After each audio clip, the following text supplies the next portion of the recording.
amount of parcel volume that goes through SPX Express actually overtook J&T. Hi everyone, and welcome to the Impulso podcast by Momentum Works. On today's episode, we have a special guest joining us, Weihan, who leads our insights. So we just launched the 3rd edition of our e-commerce in Southeast Asia report, which Weihan wrote. Yes. So if you guys are interested in the report, it'll be linked down in the show notes below, so you can check it out. So in the report, we mentioned that the 2024 GMV for Southeast Asia was $128.4 billion. That's a 12% growth as compared to the previous year, right? Yeah. So this is much slower than the previous year's growths and all. The previous year was about 15%. In the report, you mentioned that the reason for this could be because the platforms are moving towards a more rational and sustainable trajectory, right? Why do you say that? I think the platforms are at a stage where they know how competitive this area is, and they know how unsustainable it is to keep on burning money to get more users. So now they're just trying to be more strategic in terms of what they want to do, how they want to grow in the near future, and then just go with it. I'm pretty sure they all found kind of their footing on where they're strong at and where they want to go for next. Yeah. So the whole regional growth is about 12% year on year, and most countries actually grew about double digits, right? So obviously, Thailand and Malaysia are the fastest growing. So I think what we've uncovered this year is that Thailand is currently the fastest growing at 21.7%, and followed by Malaysia at 19.5%. What do you think is something in common for the two of them? Just make a guess. I was thinking as well when I was reading the report, why is it these two markets that are the fastest growing? Think about in terms of are they wealthy? Are they not? Are they the wealthier markets in? Yeah, I think growing in GDP per capita. Yes, so I think Thailand and Malaysia are one of the more affluent markets here in Southeast Asia. So this means that consumers generally are able to spend. So what happens next is that whether their infrastructure or the product offerings offered by the platforms are up to standard for them to be willing to part with this amount of money, which I think from our estimations, it obviously shows that they're willing to pay as long as there's improvements. And these two countries also have relatively mature infrastructure as compared to a region as a whole. So I think this is what drove quite a fair bit of growth for GMV. Actually, what stands out the most from this graph is Indonesia, because they are the only country that didn't have a double-digit growth, right? So they actually grew by only 5%. But of course, I mean, if you look at the base that they have, they already are a much larger market, so that could be why their growth isn't in the double digits, right? Yeah, so for the record, I think Sabrina mentioned by base, right? They are at currently about 56.5 billion in terms of their GMV. So imagine if they grow double digit, I think they'll be off the roof for this region. I mean, they already contribute almost how much as a percentage of the region? I think about Indonesia's 40 plus percent. Yeah. So we did a poll on our WeChat channels after we launched this report, right? Asking generally what's the sentiment that people have towards e-commerce in Southeast Asia, and a surprising amount of them are actually very optimistic. So about 60% of them are optimistic, right? So 28% are optimistic, 23% are cautiously optimistic, and 24% are optimistic but find it hard to make money. Why do you think this is the general sentiment? If you look at e-commerce penetration in Southeast Asia as a whole, it's still quite small. I can't remember the exact figures now, but so there's still a lot of untapped potential for Southeast Asia as a region. So I think that's a reason why many of them are still optimistic. But the thing about Southeast Asia is that generally as a region, even though we mentioned that Thailand and Malaysia are one of the more affluent ones, as a region we're still pretty price sensitive. Yes. So it's very difficult for, let's say, if you're a seller, you want to really make money out of this whole operations, because you really need to be very efficient in terms of how you structure your cost. I think if you look at it as a whole, right, a lot of the platforms are raising costs. You mean take rates? Yeah, take rates. The product price itself is also, in terms of manufacturing, in terms of labor cost, everything is going up. So how do they squeeze out the remaining margin for them to make a profit out of it? So that's a big concern for a lot of the sellers. If you guys are interested, you can read our e-commerce report to find out more. We also have a report that we did in collaboration with Lazada about generative AI and how that can help sellers unlock a lot of value. So I'll also link that down in the show notes if you guys are interested to check it out. One of the sections of the report, what we did was uncover 4 of the key trends that we think we would see in e-commerce this year. So the first one definitely is, of course, that live and video commerce are going to hit a critical mass in Southeast Asia.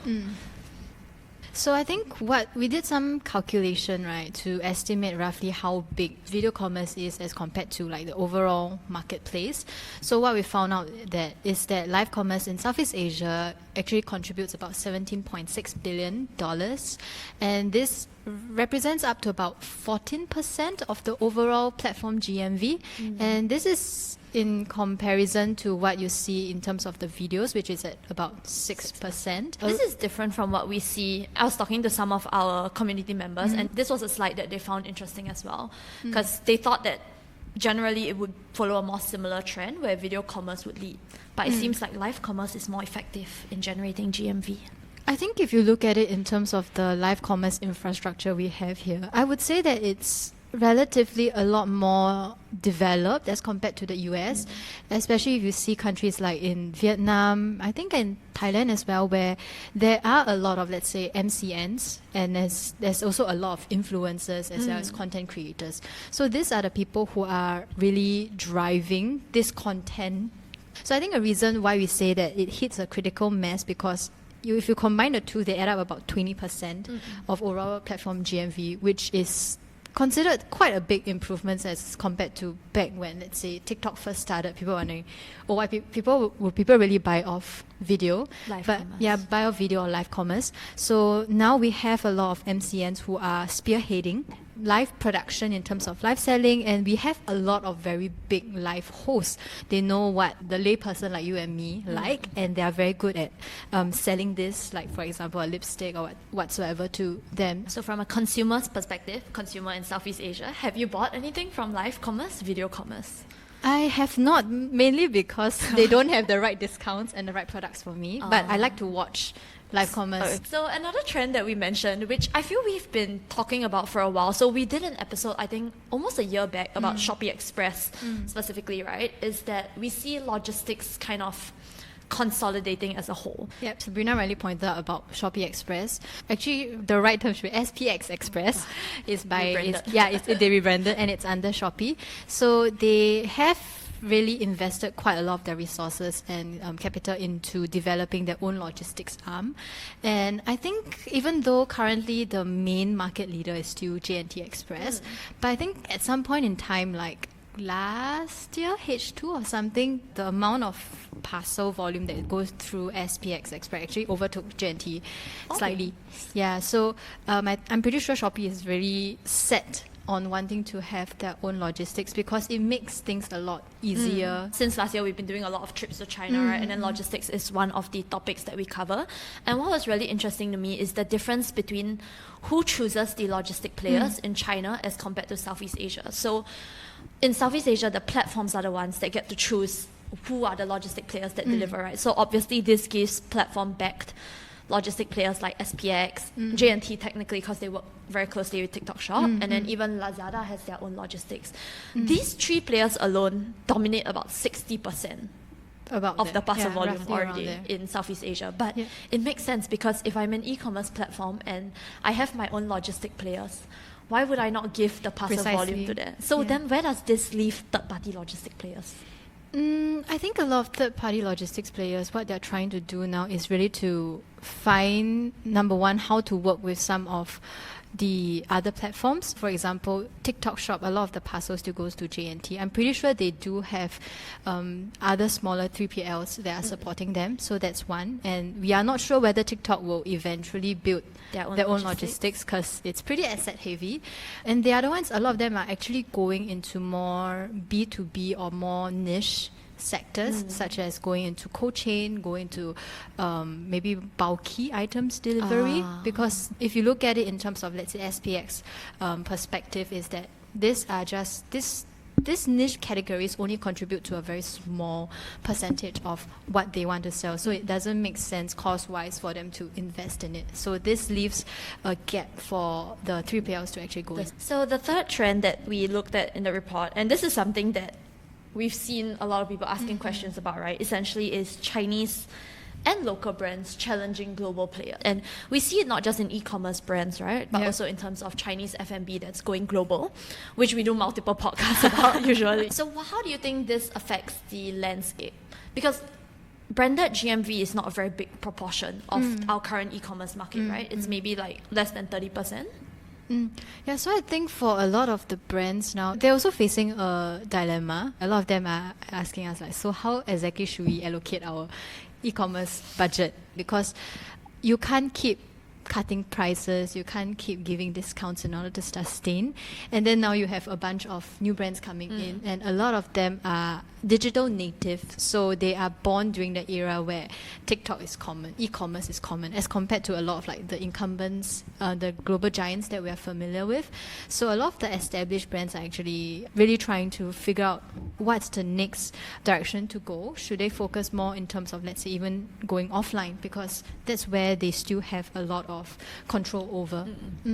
I think this is something that a lot of people are asking, so we should probably do a separate podcast about this. So if you guys have any questions about Chinese brands entering into Southeast Asia or going global, feel free to leave them down below, or let us know what are some of your favorite Chinese brands that you've been buying on e-commerce platforms. And something new in our report this year that was hopefully quite fun for you to do is that we made 12 predictions for the next 18 months of e-commerce, right? So obviously I'm not going to let you guys know all 12 of the predictions here. If you want to know, you can purchase our e-commerce report, link down below. But as the author of the report, what do you think was the most interesting prediction for you? So I think this is our prediction number 9. Our prediction number 9 actually says that e-commerce enablers will start competing with brands. For those who are not so familiar with enablers, what they do is they help brands manage a lot of their e-commerce stores. So what this gives them is that they have access to a lot of data. So what product does well, what kind of, let's say, marketing campaigns work, as well as when is the peak period, what do consumers like. So with all this data, right, a lot of them actually have the sort of like the necessary ammunition to want to start a brand. Actually, a couple of, let's say, enablers or even MCNs, so those who helps with the live streaming, they are actually venturing into brands per se, and they have incubated a couple of their own brands actually. And this is a reflection of how the wider ecosystem is actually evolving, such that all these skills that you need to run e-commerce, you need to know how to read data, you need to know how to run your own e-commerce stores, it's spilling over to every single ecosystem player. So as this e-commerce skills commoditize, more and more players actually have the abilities to actually create something themselves.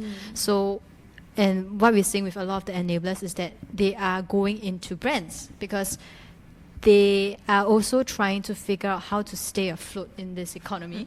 You have the platforms increasing their take rate. You also have the brands trying to maintain their P&L. So what is left for the enablers in the middle are kind of getting squeezed by the players, so right? Building their own brands and moving up the supply chain or moving upstream, it's something that gives them a bit more leeway. So yeah, this is something that we foresee that might happen in the next couple of years. Shan't spoil more. If you guys are curious to know more about e-commerce in Southeast Asia, like I mentioned, we just launched the 3rd edition of our report, which of course includes key top-line numbers as well as some of the trends and predictions of what we're seeing of e-commerce in the region. So thank you guys for tuning in to another episode of the Impulso podcast. We hope that you guys enjoyed today's episode, and if you did, do like our videos as well as subscribe to our channel to stay up to date on the latest happenings and trends in tech, new retail, and the broader digital economy. Thank you and bye-bye. Bye.